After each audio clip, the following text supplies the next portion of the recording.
Good evening and welcome to Going for Two. This is the only YouTube podcast in human recorded history to feature a male and female host drinking our way through the important topics of the day, as long as it's such a football world and not in that way.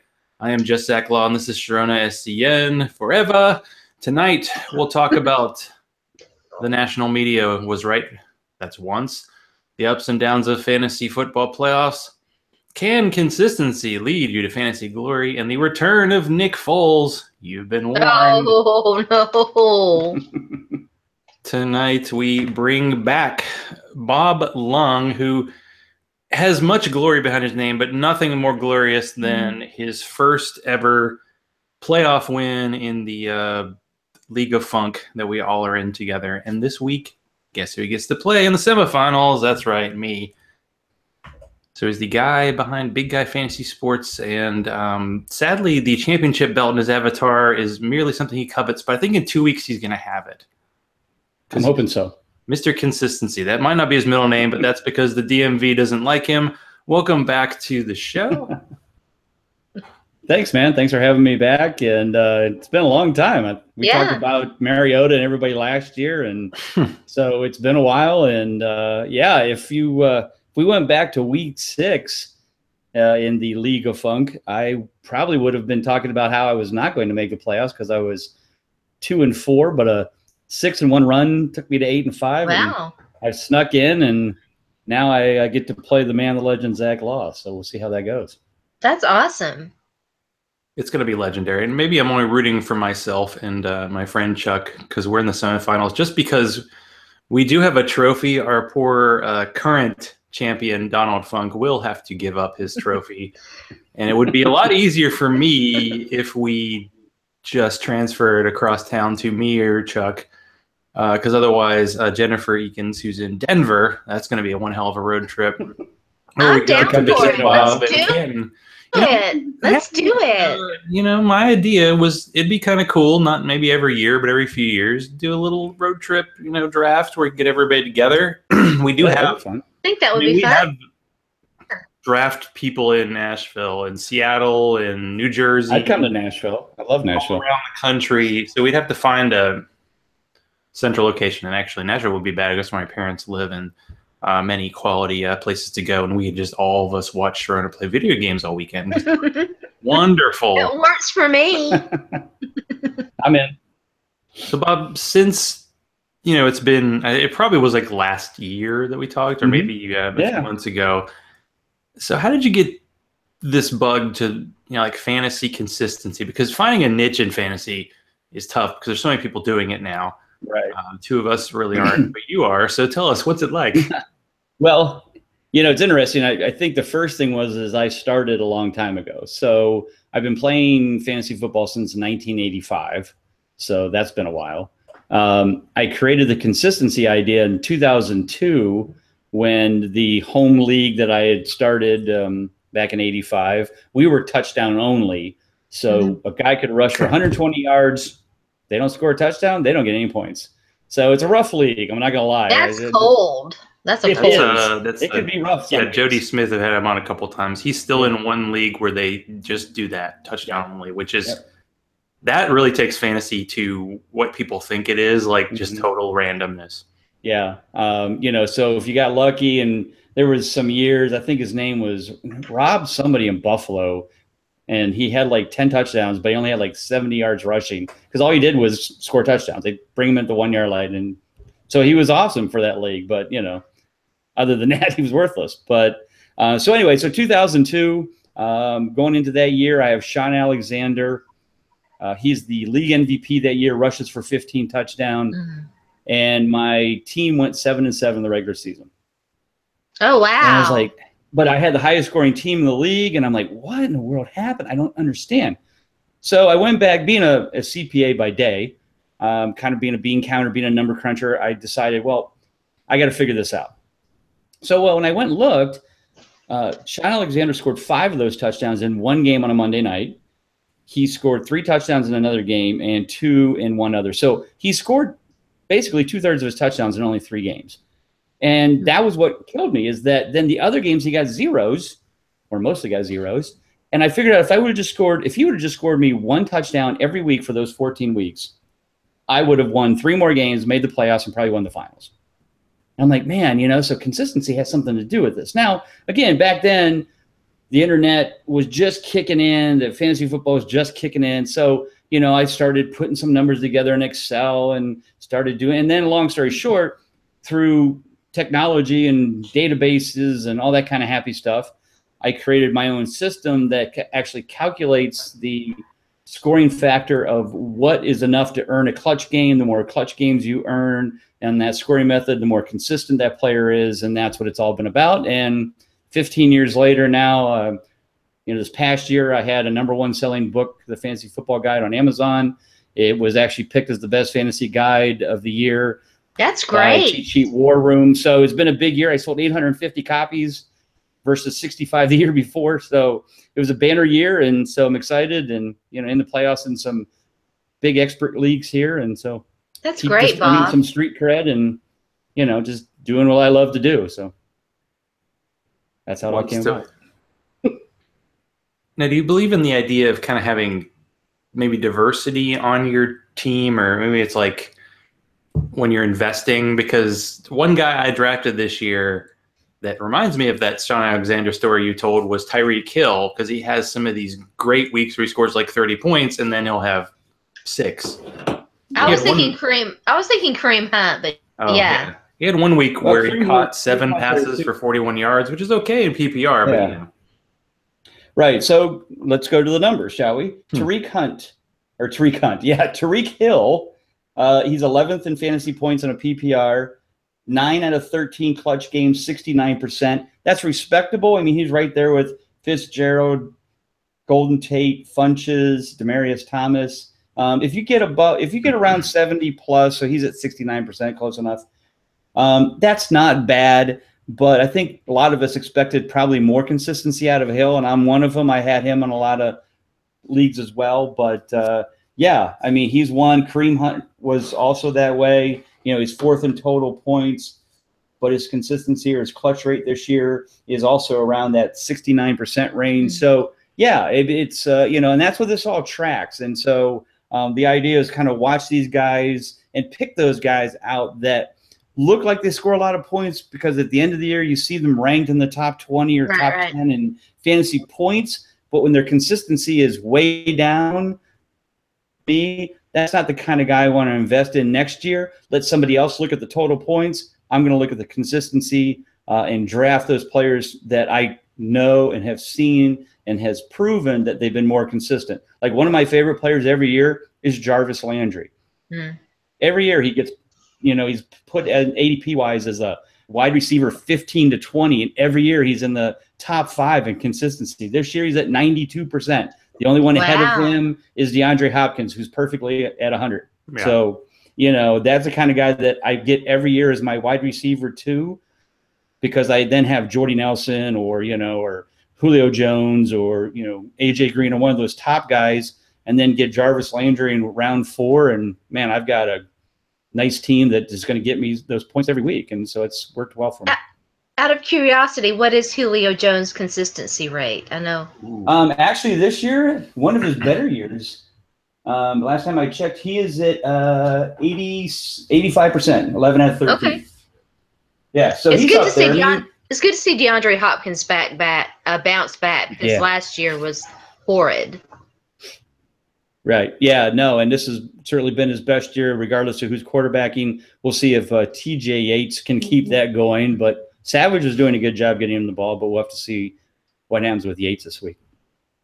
Now, do you have to adjust based on like PPR? Because I know somebody like Jarvis Landry, I mean, he always seems to catch 5-6 passes and he might only get 30 yards, but then of course that's like 9 points in fantasy. So is that a big consideration with the consistency, or do you just have to? Well, the nice thing is on the website, so Big Guy Fantasy Sports, there is something there called the consistency report. You can go in there and put in whatever scoring method your league is, and then it will recalculate everything and then show you who the most consistent players are based on that scoring method. So if it's a standard scoring, maybe you'll see Landry drop down to maybe only 75% consistent.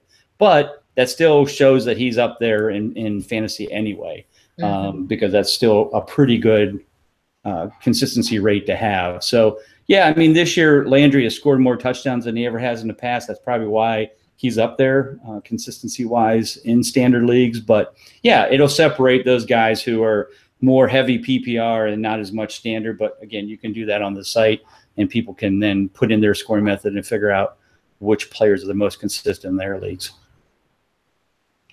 But does this system apply to someone like me who makes like 50 waiver moves a week? Well, see, the thing about consistency is you got to leave them in there and let the consistency write itself out. Yeah. So for somebody like that, I tell people, if injuries, you got to do that. Bye weeks, you have to do that. But the whole idea is drafting consistent players at the beginning of the year so that you don't have to question that guy. And they're going to have bad weeks. I mean, last week, Julio Jones went 2 for 29. And 2 catches for 29 yards. And, everybody went, after he had his huge week the week before that. Well, that's part of the consistency concept is that very few players are going to be perfect. I mean, this year, DeAndre Hopkins is the only guy that's been perfect. Antonio Brown has had his years where he's been perfect. Le'Veon Bell has been perfect. But it's few and far between. There's probably been less than 5 guys over the last 8 years that have had a perfect season for consistency, and probably of those 8, 5 to 8, probably half of them were Antonio Brown or Le'Veon Bell more than once. So, those are guys you can count on, but there's not that many of them. Interesting. Well, let's take one of the biggest starter sit decisions a lot of people have to make, including me, against you. So maybe this is going against your own interests. I think I already told you to put Shaheen in. Maybe I should mediate this and make sure no hanky goes on. This week, Aaron Rodgers has been cleared to play after being out for 8 weeks with a collarbone injury. I had him. Thank you, Commissioner. Oh, wait, that's me.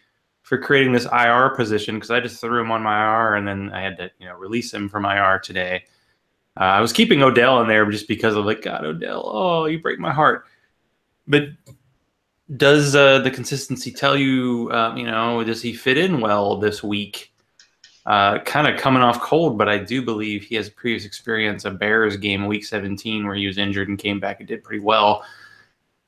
Is he a guy that fits in kind of in that quarterback 1 range? Yeah, you have to. I mean, Aaron Rodgers and Aaron Rodgers, and if he believes he's healthy enough to play and make an impact, he's going to play and he's going to make an impact. Yeah. I mean, you could probably count on 2 hands over the last 3 or 4 years how many times Aaron Rodgers has not earned a clutch game. I would definitely start him if I had him. So, yeah, I'm kind of expecting you to play him against me. That's fine.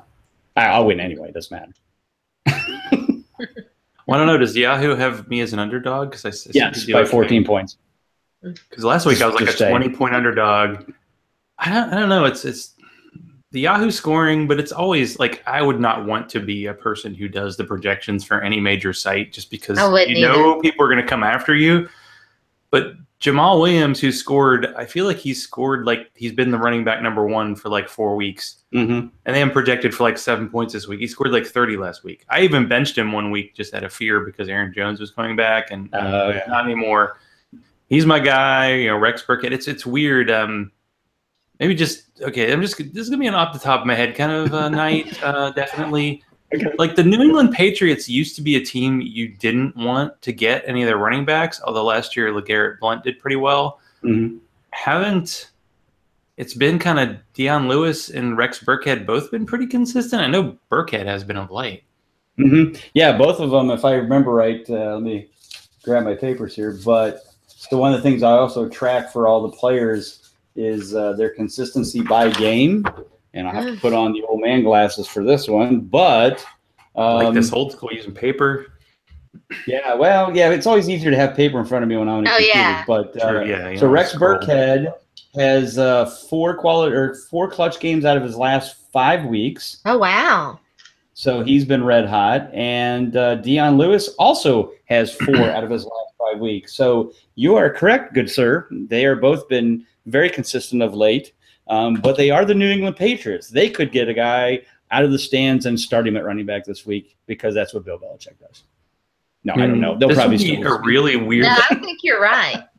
If you played I like would agree with that. if you played like an MFL 10 and you took like Gillisley, Burkhead, which I did a lot of leagues. and Lewis, Yeah. you had some really good weeks up front. Like Gillisley had, what do you have, like 6 weeks in the touchdowns the game. first 3 weeks, and now they're just benching him. The Patriots And did a James really White has fallen off the face of the earth. really fun and interesting and fantasy frustrating thing where they basically signed 4 running backs to like a $3 million contract, and you really had no idea. I mean, I took Burkhead in the 12th round. Just it was one of those whoever falls, he'll work out. And I'm pretty sure I've won league where I took Deion Lewis like in the 22nd round. He's been my best running back because it was a bad year. Man, too many David Johnson shares, pour one out for that. Right. Yeah. But that happened to me. So in terms of consistency, has DeMarco Murray been one of the most consistent bad running backs this year? Well, he's been really inconsistent this year, and it's been frustrating. Luckily, I didn't have a lot of shares of him. I've always liked him, and when he was with Dallas and beginning of his career there in Tennessee, but this year between injuries and just mixing in Derrick Henry, and it's about as unpredictable there as New England. You didn't know. 1 week Henry would go off and have a touchdown or 2, and you think, okay, they're finally going to make him be the starter.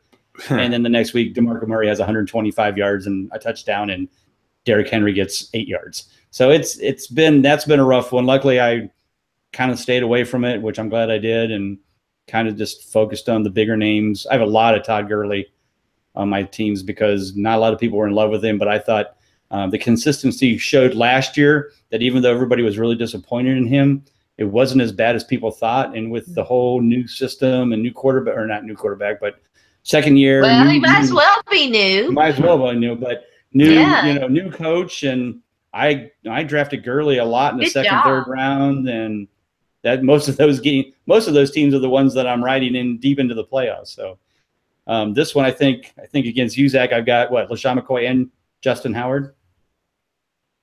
That sounds dangerous. Of course, with the Bears, man, it's really up and down. I felt Jordan Howard has been very inconsistent. I'm glad I had him as my RB2 in this league. I felt bad for my friend Don, who's a Bears fan, because last week he started the Bengals defense against the Bears, and going against the Bears offense has been great, and the Bears just destroyed them. Tar out of them. It was one of those years. That was this last weekend was the end of my Scott Fish Bowl run. And in part of that was because my 2 quarterbacks were Jameis Winston and Andy Dalton, who just have not had very good years. Sadly, Deshaun Watson, who I drafted in a bunch of leagues, had a good 6-week run and then, kind of fell apart. And the same thing happened in this league. But in this league, in the Yahoo League, because you only have 1 quarterback, there's always guys on the waivers. Right. And I was kind of hoping that people in our league would do kind of the evil genius thing where they would just pick up a bunch of quarterbacks because they didn't have any, but they didn't really do it. So there's always someone available. And I actually picked up Blake Bortles this week. Good boy. Yeah. Blake Bortles is playing the way Titans fans wish Marcus Mariota was. It's an unfortunate time. Yeah. You're going to play Blake Bortles against me instead of Aaron Rodgers?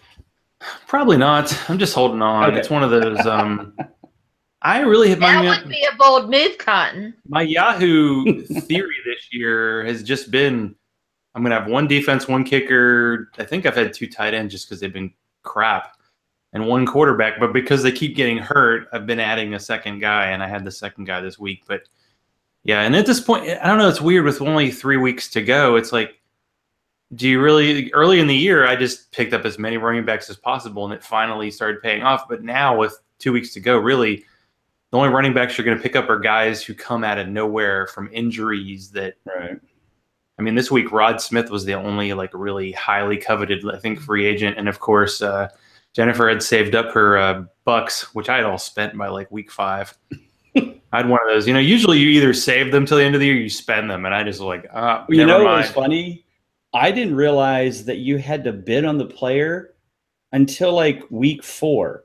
I was just putting the person and I would hit pick up the 0 and I didn't know that down here in the corner was the amount you had to put in. So I just was clicking and I'm sometimes I got them, sometimes I did. I'm like, oh, well, somebody probably had a higher waiver. I didn't even know there was a bidding thing going on until I'm like, oh, wait a minute. There's a number there. Oh, geez. Okay. So I have like $65 left. Don't feel bad. I didn't spend any because I didn't know either. We had this last year. I just we had bidding last year? Sometime I do want to ask, so we'll start with Bob. How many fantasy leagues are you in this year? 23. Okay. So each league has different rules and different waivers, and every week, and I also feel bad for people who write waiver wire articles because none of the players they put on there are ever available in these leagues because I make them so deep. But Sharona, how many leagues were you in this year? You probably weren't that many, right? I was in like 8 this year. Yeah, I think I was in 3 or 4 that I had to set lineups for. I was smart and did a lot of MFL 10s where it was just like draft and forget it. Those are my favorites. Yeah. I just don't. I mean, you can know yourself, and it's like, man, making weekly picks is freaking hard, especially at tight end where I have nothing of note. I mean, that's just the way it goes. I mean, yeah. So year for tight end, maybe I should be more open next year and go, okay, here are the rules, people. Just so you know, feel free to ignore me. All right. Probably should. Yeah. See, Sharona's kind of ignoring sports lately, so let's do a little recap. So. Heading into last weekend, most of the national media was, man, I really don't want to see the Titans in the playoffs. And before last weekend, they were the number 3 seed in the AFC. So they were set to have a home game. They went to Arizona. They can completely crap the bed. They lost 12-7. Their defense actually played well, but then kind of bent but didn't break, gave a bunch of field goals. And they just couldn't do anything. And I even think, Derrick Henry scored a touchdown, but he had one of those plays where he switched hands. And when he switched his hand, the ball kind of sort of came out when he got it over the goal line. So I thought they were going to call it back. So it could have been 12-0. But it was, an unfortunate bad result. And now the Titans are 8-5. They're still a game ahead of the Ravens. And by the way, they still have a tiebreaker over the Ravens. But you know what random team could sneak up and steal an AFC playoff berth that has a bunch of tiebreakers? The Miami Dolphins, who beat the Patriots. I was going to say, I know it's not the Browns. Are they 7-6 or 6-7? Anyway, they're in the race because the AFC's terrible, and I assumed, well, even if the Titans lose, well, Seattle's going to go into Jacksonville and beat them, but Jacksonville won, so and then Seattle started a freaking brawl and nobody got suspended, which is of course, which is par for the course for the NFL because exactly. Gronk was suspended last week. A couple other players, Jamal Smith-Schuster was for the Steelers was suspended, but nobody from Seattle was suspended because that's the way it goes. But basically, it's ridiculous. Don't get me started. Now the Jaguars have taken the Titans' #1 spot. Although in theory, if the Titans win out, they win the division because they have tiebreaker over the Jaguars, and if they're one behind and beat them, they will go 2-0 against them. And it was hard for me because I did tweet earlier this week. I'm like, the Titans scored 70 combined points against Seattle and Jacksonville. But you know what that seems like 4 lifetimes ago. Right. Bob, how long does the fantasy football season feel to you? Because it goes through so many waves. Earlier in the season, I cut Roethlisberger because he was bad. But now he's really good. Well, the season itself flies by for me. I always tell people, this is the fastest 16 weeks ever, every year for me. And I think it's because it's just, to me, it's nonstop football because it's Monday night game. Tuesday night, I'm writing all my articles, putting all my data together. Wednesday night, I'm doing podcasts. Thursday night's a game. Friday's like a day off. And then, Saturday's doing yard work. And then Sunday's the games again. So then all of a sudden, poof, it's week 15 and you're, in the playoffs or in the semis or whatever you're in. And to me, it blows by. But like I said, the players that I think this year has been really, it's been the year of injuries. I mean, I've never seen so many big names go down for long periods of time or the whole season. I mean, from #1 guy in David Johnson to Rodgers to Olsen to Beckham to, just on and on and on. And then you pick up guys, they get hurt. And it's just been a rough year for really keeping it together. I mean, people are like, 23 leagues, how do you do it? I'm like, well, you put a lot of time into it on Tuesday nights when you're after I get done with the articles, I'm online kind of going through the leagues going, okay, well, waiver wires. Okay, I noticed that guy's kind of consistent. Better pick this guy up, pick that guy up. So I kind of use the data to help run my leagues and keeps me on top of it. Plus, I drive to work about an hour and 15 minutes each way. So I listen to Sirius Fantasy Radio to and from work every day. So that kind of gets me caught up as well. But it always goes fast for me. But yeah, it's fun. Yeah, definitely. So should we, spoiler alert, tell Sharona who got hurt last week? Because she might not know. Which one? Which one? Exactly. No, not Delaney. No, not Delaney. So in one of the biggest games of last week, which was, oh wait, I do know. Don't tell me. Carson Wentz. Yeah, the second Eagles home game in LA this year, and Wentz dove into the end zone and tore his ACL. And actually, he came back up and he threw a touchdown to set like the Eagles season record. And then it turned out he tore his ACL. But no, that's really sad. Behind Nick Foles, I mean, this is the NFL season we're in. It's definitely so right now. The 1-2 seeds in the NFC will possibly be starting Nick Foles or Case Keenum. Yep, that's the year. I would say Case Keenum's probably been pretty consistent in his starts. I like Case Keenum. We will not have Case Keenum. He's about to make some damn money, is what he's about to do. Yeah. He's 7. I mean, his consistency isn't bad. He's 7 out of 12, which is 58%. It's okay. It's not great.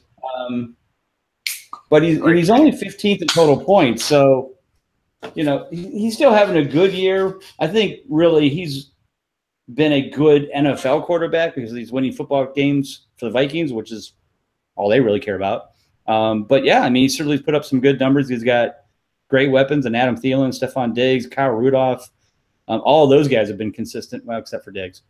But Thielen is right up there. I think he's number 3 or number 4 in total fantasy points this year. Wow. I think anybody guessed that. Kyle Rudolph is a top consistent tight end again this year. Last year, he was the number 1 most consistent tight end in the NFL. Wow. Okay. So yeah, it's that team, and then they have a great defense. I mean, outside of Jacksonville, there's nobody better probably. So yeah, it's a good team. And Casey's done a great job, and like you said, he's going to get paid, and he should. I was wondering if defense had an effect on consistency, because I always think quarterbacks, you kind of want a quarterback on a team that doesn't have that great of a defense because it might have to be coming back and not have big leagues and just run the ball all day. Mm-hmm. Do you see that teams that may have a better defense affect the offensive consistency at all? Depends. A lot of it depends on the offensive scheme that's being ran with that team. So, for example, Leonard Fournette has been very consistent as a running back for Jacksonville because Jacksonville has a good defense. Blake Bortles is not that great of a quarterback. So they feed the ball to Fournette a lot, and certainly he's been very consistent. On the other hand, Minnesota, who's got a good defense, their running backs are marginal after Dalvin Cook went down. Between Latavius Murray and Jerick McKinnon, they're okay, but they're not that great. So they're not going to really put them out as the thing to help that offense run. So they do that through their passing game. And so with Thielen and with Rudolph and Diggs and Casey Keenum offense than Jacksonville does because of the weapons that they have. So I think it just depends. And players can be consistent regardless of the defense. Does it help when the defense is bad because the quarterback can throw the ball more? Yeah, that certainly helps. Look at Aaron Rodgers. He's going to be throwing the ball probably a lot this weekend because it's him versus Cam Newton, and Green Bay's defense is awful, and I'm assuming he's going to put up a lot of points. So it certainly helps a lot. And Drew Brees has always thrown a lot whenever the Saints defense was bad, and that you can certainly put something to that. There's no real numerical rationale to it, but you kind of know what offenses are or what defenses are bad, and do they have the offense on the other side to keep up with that defense giving up points. So yeah. Well, I do want to just say a quick bit about the League of, well, it used to be the League of Laws. Now it's the League of Funk because Don is our champion. So this week, my dad, OBL, poor OBL, this is an injury. Is that old Bob? My dad, I've probably told the story before, but My dad used to have a flag outside his house because he used to work for Ohio Barge Line.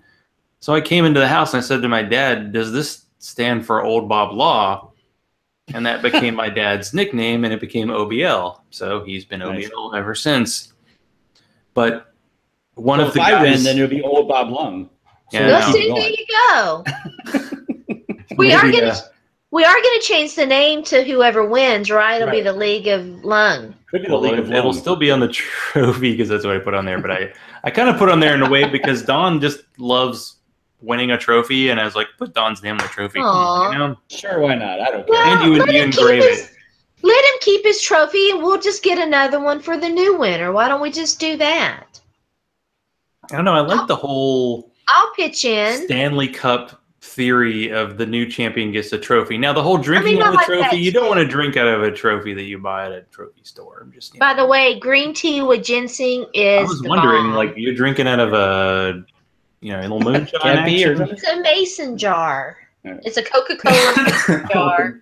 Welcome to the South. It's green tea. It's so good. Yeah, I started with the Founders Breakfast Stout, and the Founders Canadian Breakfast Stout is like the hot beer right now. It's this breakfast stout aged in maple bourbon barrels.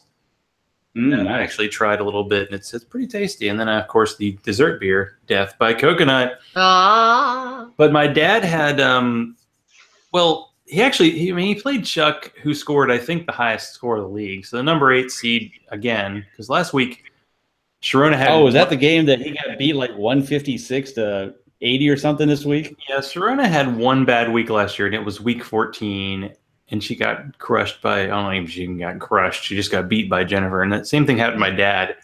But my dad, one of the key players who had just been kicking butt, and I guarantee scored high in consistency, had a concussion like in the first quarter, Alvin Kamara, and was out of the game.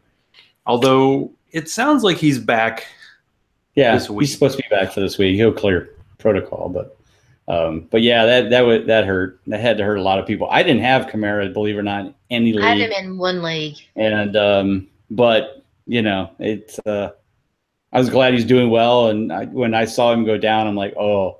I said, I'm sure I could walk out on my front porch and probably hear the F-bomb across the universe right now, fantasy universe, of people just screaming when they see him go down and out for the game. So, is it hard to rate rookies, like, for consistency purposes, or? Well, it is.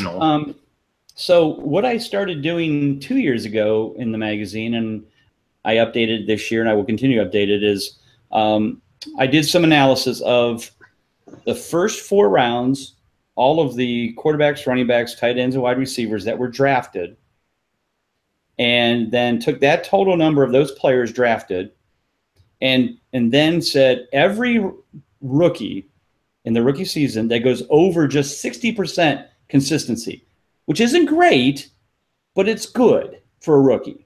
Mm-hmm. And less than 8% of all 253 players ever earned over 60% in their rookie season. I remember us talking about this, Bob. Yeah, and now this year, there's going to be quite a few. That number is going to go up because Kamara and McCaffrey and Fournette and all these guys certainly are way over 60% and should end the year above 60%. But the benefit of Kamara is that you got to take him like in the 10th round. Right. Well, and most rookies, you had to take, like, Fournette was a 2nd-round pick. Maybe Fournette, McCaffrey was a 3rd-rounder. Mixon was a 3rd-rounder, and he has not been that consistent. He just got hurt. Yeah, he won't probably make the 60%. But Dalvin Cook probably would have been. Now, I probably won't. Dalvin Cook. Oh, tears. Yeah, he was 3 for 4. He was 75% after his first 4 weeks. And, there's certainly going to be a lot of rookies, wide receivers as well. Even tight ends. Evan Ingram's over 60%. There's only been one tight end over 60%. Losing a bet on that one. I did lose a bet on that one. Yeah, I recall picking up Ingram in week 1, and I was like, well, I have Cameron Brate and like Austin Safarian Jenkins, and man, that was rough. That's like the ultimate fantasy thing. Like, Cameron Brate had like 4 straight weeks where he caught like 1 pass for 8 yards. Mm-hmm. Then last week he had 2 touchdowns. Well, 2 weeks ago he had 2 touchdowns. I picked him up. I didn't even start him. And then last week he had 1 catch again. It's like, oh, yeah, those are outliers. And everybody was all over Steven Anderson because he tore up the Titans. And then he had like 3 points last week, which is just tight end. Is tight end worse this year than usual? Especially like last week, Gronk was out, so it was really like Travis Kelce and like 3 other guys. Ertz was hurt last week. It was a really bad tight end week. Here's the funny thing: from a total consistency standpoint, this has actually been one of the better years for tight ends. Wow. The problem is that it's basically the top. So in order, Ertz is number 1. Kelce, Jimmy Graham, Kyle Rudolph, Gronkowski, Evan Ingram, Delaney Walker, then Hunter Henry, and then Vernon Davis. So really the only outlier outside of Ingram, but he was a first-round pick, is Vernon Davis, but he's basically just taken Jordan Reed's spot. So I think what it shows is, and something I'll probably be writing for next year's book and talking about next year, is that you need to get one of these 8 guys or you're going to be in big trouble. Because beyond that, the rest of this is a hot mess. I mean, Jack Doyle, Reed is always hurt, Jared Cook, all these guys, they just can't be consistent. I mean, even Walker is at 69%, which is good for, good. Hunter Henry, 62%, but he's earned a lot of those clutch games in the second half of the year versus the beginning of the year. So I think he'll be up there in that 70% range, though. Pretty much what I'm going to be kind of promoting next year is that these 8 tight ends, you have to get one of them. Now, where they rank, where their ADP will fall out, it's kind of hard to tell until the drafting really starts. Obviously, the big names will be up there. Ertz now will be up with Kelce and Gronk and probably Jimmy Graham. But, Kyle Rudolph could be still a good deal next year, in the 5th, 6th round. Delaney Walker will always be in that middle rounds because a lot of people never have much love for him, but he's always consistent. He's always in that 70% range. So believe it or not, tight ends aren't that bad this year. You just have to have one of those 8. Can I mention once again that I was on the Delaney Walker bandwagon way before anybody else? No, I remember that was like 3 years ago. I feel like he kind of drifted this year, but like every week Delaney Walker looks like he gets hurt, but he still is, as far as I'm concerned, the only Titans player who's played better than last year, or at least as good, because as good is like actually a high bar for the Titans today. I was listening to total points, so he's still up there. Greg Cosell talk about the Titans offense, and man, it's like, yeah, they have an offense and they have slow running backs and slow offensive line, and Mariota, either he's not good or he's injured. He's definitely injured. We're not sure. I'm afraid he might be a slightly healthier version of Jake Locker, but we're going to find out next year. This is a big offseason for the Titans because really they definitely need a next-level offensive mind to work with Mariota, and they either have to say, you know what, he's had a bad year, we should just throw him the David Carr deal and say, take it, or Derek Carr. Which Carr is the current one? I was getting confused. Give him the Derek Carr deal because it'll be under market if he performs. If it doesn't, well, 2 years guaranteed. Move on. Be a tire fire because no one cares about the Titans. They were this is like their best year in a decade, and everybody's like, God, the Titans, really? So it's not been good. They're playing. Did they lose a lot of offensive line because it seemed like their running game this year. Exact same offensive line from last year. Really? Wow. Conklin, I think, was just overrated as a rookie on PFF, as Sharona would say. Taylor Lewan isn't that good, and he always gets a penalty. He got hurt last week. Tried to tell everybody.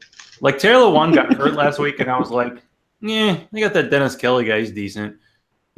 But they've invested, I think somebody posted, it was like how many early draft picks a quarterback has been given as offensive guys, and Mariota topped the list because the Titans took two. They took 2 receivers early and a tight end. And by the way, who was the target on that last 4th down play? Their cornerback, Adoree Jackson, who's been getting a decent amount of offensive snaps, but apparently on that 4th down play, they hadn't actually practiced the play in which your defensive back playing receiver was going to catch the pass that saved the day. It didn't go well for the Titans. It's been bad. Yeah, it's okay. But you're hey, always remember you could be a Browns fan like me. So well, that's true. So I know the Browns. Like last week, they had a 2-touchdown lead in the 4th quarter. Yeah, and the Packers had to win that game, or else this whole comeback wouldn't matter. Right. And then that happened. Yep. So welcome to Cleveland. So what's going on with him?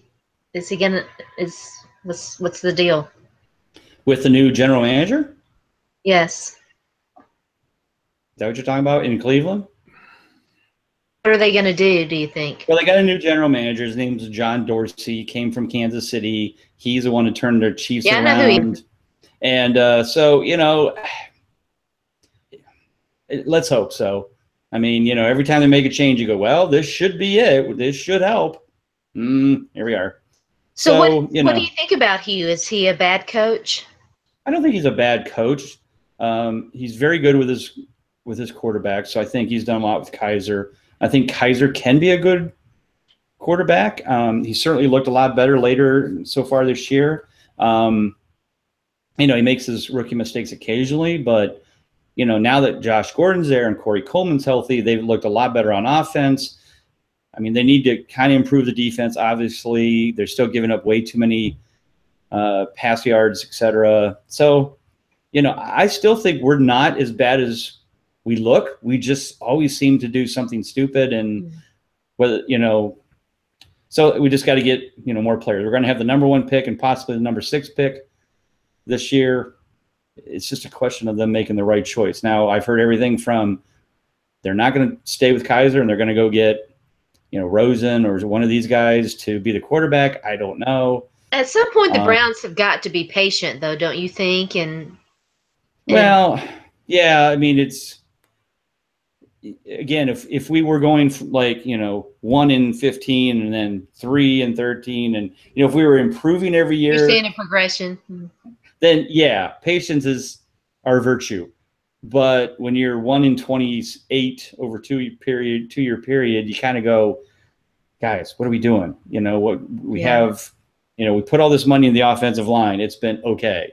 We have decent running backs. We have some decent players, but allegedly we have these good players on defense, Jamie Collins and McCourty and all these guys. But it's always something that we do wrong or make a mistake or dumb penalties or something, and it's just you just kind of shrug your shoulders and go, oh, well, okay. So we'll see. I was just curious how you felt. Yeah, I mean, I always said there's a reason why I started playing fantasy so long ago is because I'm a Browns fan. So gave me something to root for.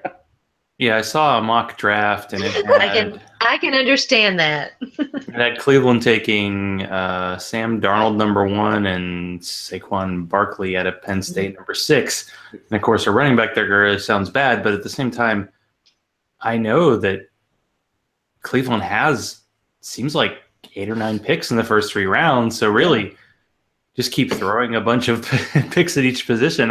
Well, but the problem is and the argument is we've always have those picks every year, but then we always trade them and then pick the wrong guy. Yeah. We could have had Deshaun Watson. No, we traded it away and went and got Deshaun Kaiser. We could have had, the list is a mile long of players we could have picked and didn't, and they're being successful in other teams. Now, I always tell people, well, sometimes those players are successful on those teams because they have a lot of successful players around them.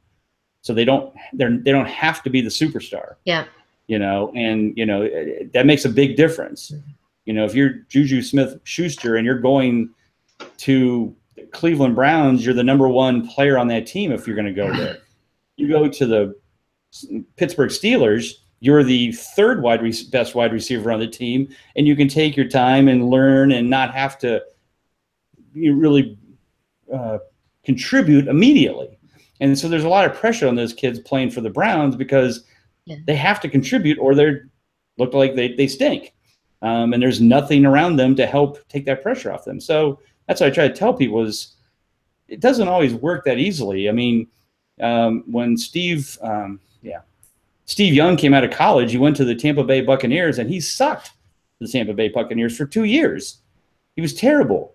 They traded him over to San Francisco. He takes over for Joe Montana when he leaves, and now he's a Hall of Famer. If he had stayed in Tampa, he would have just been another washed-up quarterback. But Brett Favre was a third-string quarterback in Atlanta. Right, exactly right. So what a year it was.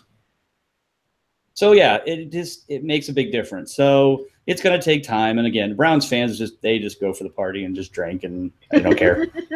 Hey, really, it's what it comes down to. I approve. Well, I actually saw on it was like one of those. I guess Golick and Greenberg broke up on ESPN. They had RG3 as a guest. Oh, geez. And I remember last year at the Titans game, somebody had a brand new, like, authentic RG3 Browns jersey. Wow. I thought, what an investment. Yeah. I have a Charlie Fry jersey. Was a jersey investment in Kenny Britt not so good? Because, by the way, the Browns cut Britt and the Patriots signed him. Yep. That's how we roll. Weak. Yep. But Josh Gordon is back, and I picked him up almost as a joke because I just have so many guys on my roster. But I actually started him last week, although he didn't have, a consistent game because he seemed like he scored all his points like in the first quarter. But hey, he scored enough. He scored like 15. Yeah. But what's it like to have him back on the team? And do you expect him to do okay for the rest of the year? And I expect him to do okay. And I'm happy for the player. I'm happy for the person. I don't know if you read the article in Sports Illustrated about basically every game he played in his career, he was drunk, high, on some kind of drug, and still played that well.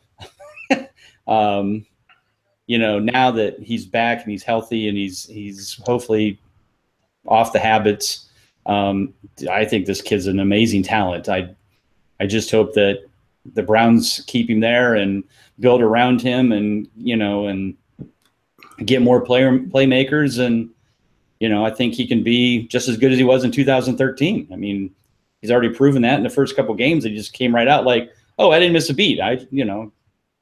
So good for him. And I hope the Browns can keep him there and keep them go head in the right direction. Yeah, I kind of wondered what his contract status was because I feel like he's still in his rookie deal, and it might be because it was 2013 I think was the last time I played, but I feel like he only played for like 2 weeks, and he had been off for a year before then. Yeah, he's not he can't be a Piston veteran. He had the 1 year where he just, and the contract tolls while he's suspended, so I'm sure they do still own his rights. I mean, he was I'm sure they pick, do. So he might be in the third year, or I don't know, but yeah. Him and Corey Coleman and David Njoku and Seth DeValve actually isn't a bad move tight end. It's actually a pretty good offensive situation. I mean, sure, they threw a bunch of money at Britt, but did they expect Gordon to be playing this year? I think they were talking about trading him or cutting him. And then, nobody expected anything. So it's kind of like, well, at least one good thing came out of this year for Cleveland, right? Well, and the other good thing, and here's what's really going to be interesting, is the offseason. So, Dorsey is allegedly a good GM and knows what he's I like him a lot. But we have a buttload of money available in the cap.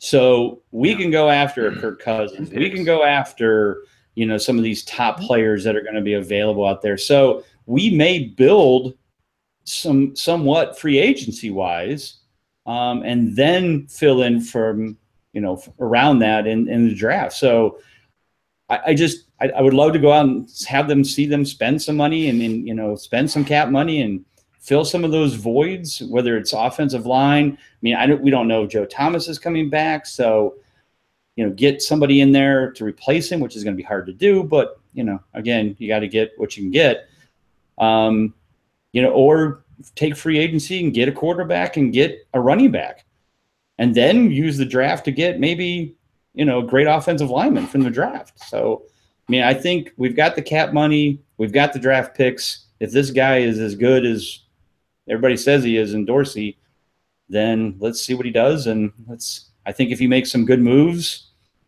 we could be, close to 500 maybe. Again, we didn't lose a lot of games by a ton of points.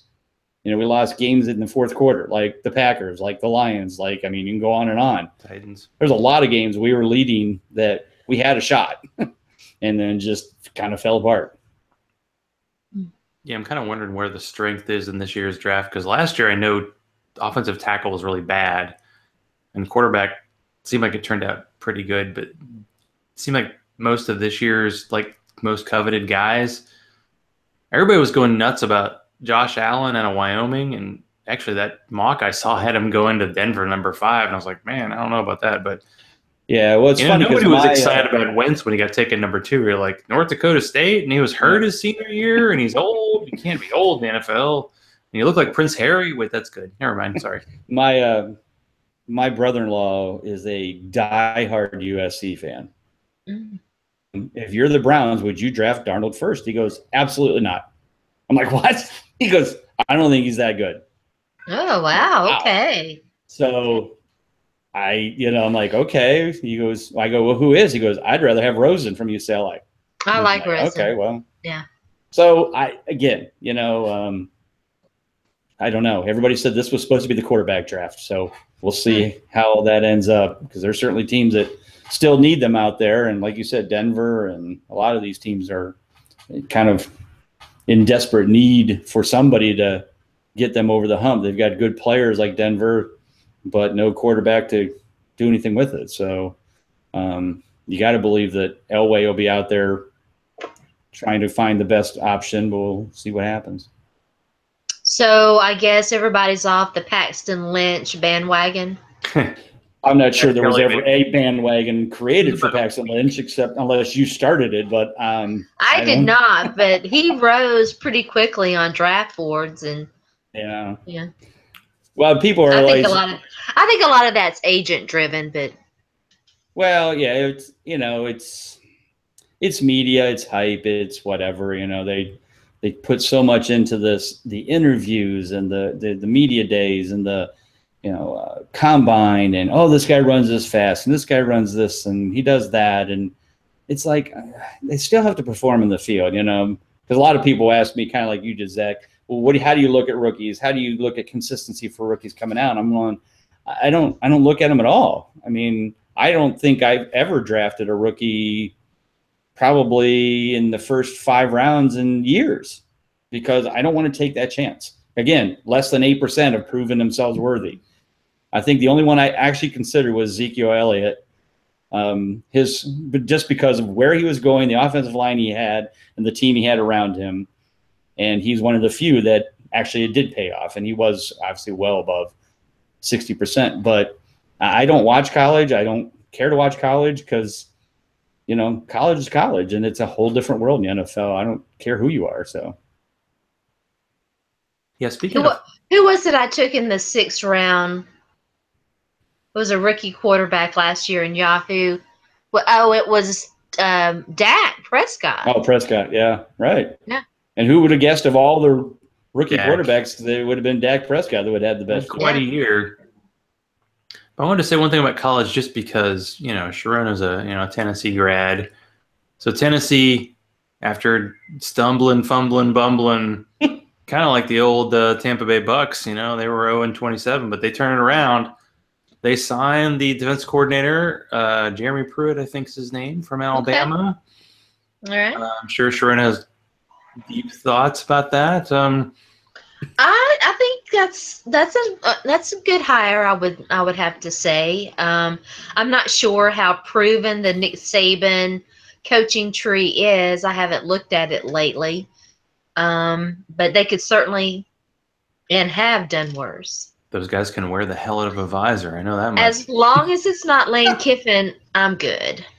Yeah, I just know Kirby Smart. Like, all the Georgia fans hated him last year, and now they're in the semifinals, and they're like, yeah, all right, it's not bad. It's okay. The SEC East was historically bad this year, just noted by the fact that I don't know, Missouri's Drew Lock. He's a guy who might be rising up and he's draft eligible, so we'll see. Missouri's offensive coordinator actually got hired by UCF to take over, and I was kind of shocked because. Okay, so they fired 6 games in, Missouri. Look, all their coaches were gone. Wow. Well, actually, the UCF coach was Scott Frost, who was a Nebraska guy. Nebraska's fired their coach, so he went to Nebraska. Okay. Although he's coaching through the bowl, so I guess Heupel, Oklahoma guy, is going to coach Missouri through their bowl.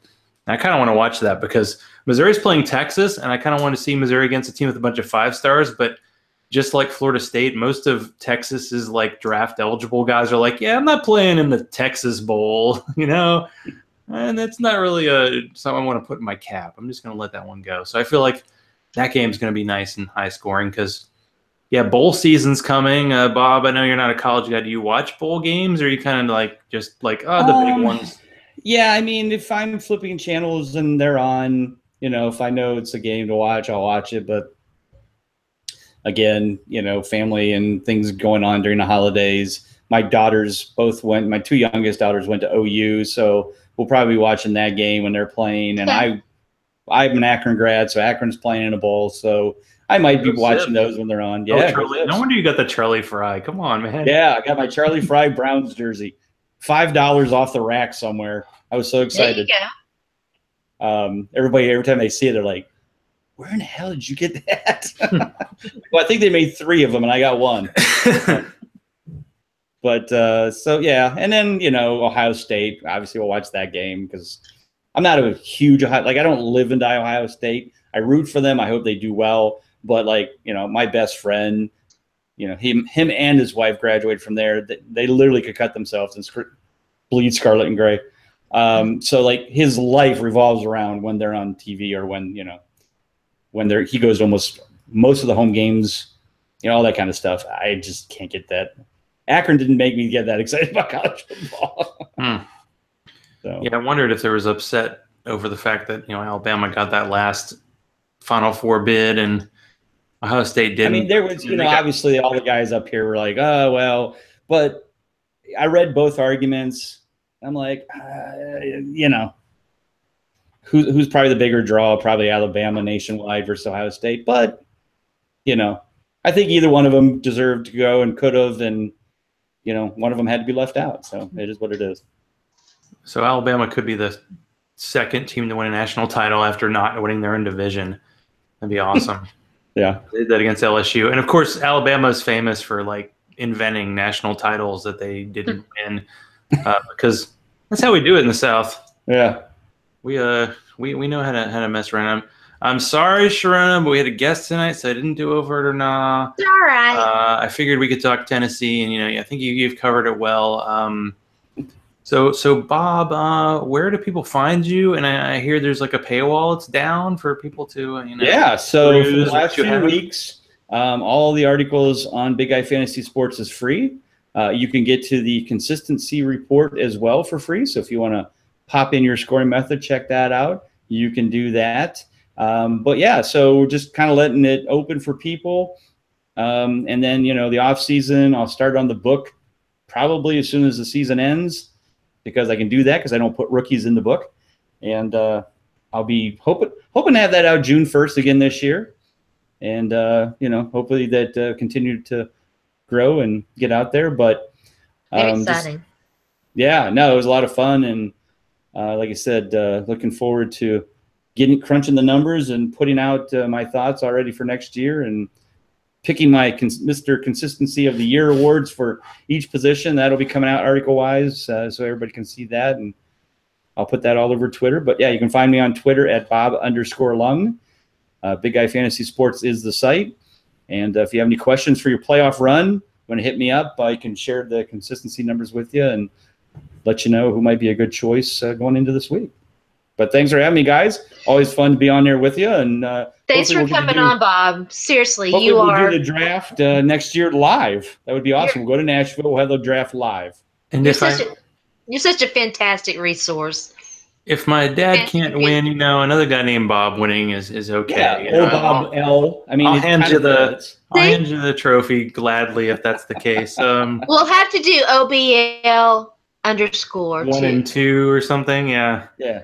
The original OBL, the original sub-score. OBL. I assume, how old is your dad? My dad is 68. Okay, so he is older than me. I kind of figured that. He's got It's good. like, He's, phew. well, actually, I was like, my dad has this long He's got hair, so 14 he looks years a on little him. bit like Santa, but actually, Don. I showed Sharona a picture of Don. He's got a nice Christmas beard going. Oh, He good. could definitely be a mall Santa and pull it off. So, Sharona, do you have anything Nice. happening? I heard you had like an article you're working on. Is that still in the works, or It's what's still going in the on? works. It's still in the works, and I'm Uh-oh. starting to feel a lot better. So, hey, maybe I'll be back soon. Well, I hope so. And, back talk will be lovely to listen to this time of year, but I know we're getting toward the end of it.